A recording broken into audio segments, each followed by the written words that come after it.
আমরা অনেকদিন ধরে ইন্টারিমকে একটু না জোরালো কণ্ঠেই কিন্তু আওয়ামী লীগ নিষিদ্ধের কথা বলে আসছি। তো আমাদের মনে হচ্ছে যে আওয়ামী লীগ নিষিদ্ধের ব্যাপারে তারা গড়িমসি করছে।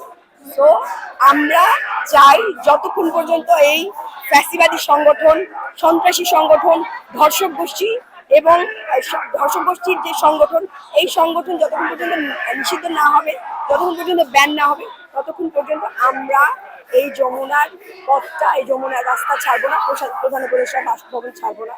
এটাই হচ্ছে আমাদের।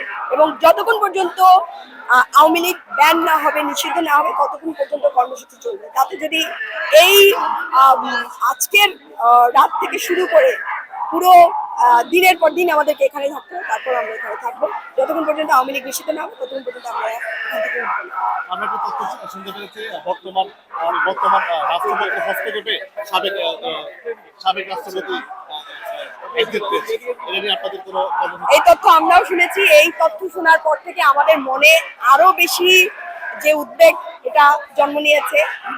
এই তথ্য সহ আরো অনেকগুলো তথ্য আমাদের কানে আসছে, যার কারণে আমরা আর ধৈর্য ধরতে পারছি না। আমরা অনেকদিন ধৈর্য ধরেছি।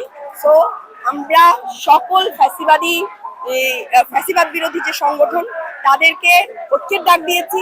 আমরা চাচ্ছি দল মত নির্বিশেষে যারা জুলাইয়ের শক্তি ছিল, সেই জুলাইকে আমরা আবার একত্রিত করতে চাচ্ছি। এবং আপনি দেখতে পাচ্ছেন যে জনতা এখানে চলে এসছে এবং জুলাই কিন্তু সকল শক্তি অলরেডি এক হওয়া শুরু করছে। আমি আশা করি কালকে পরশু যদি সময় লাগে, এই যমুনার পথ জনতায় ভরে যাবে।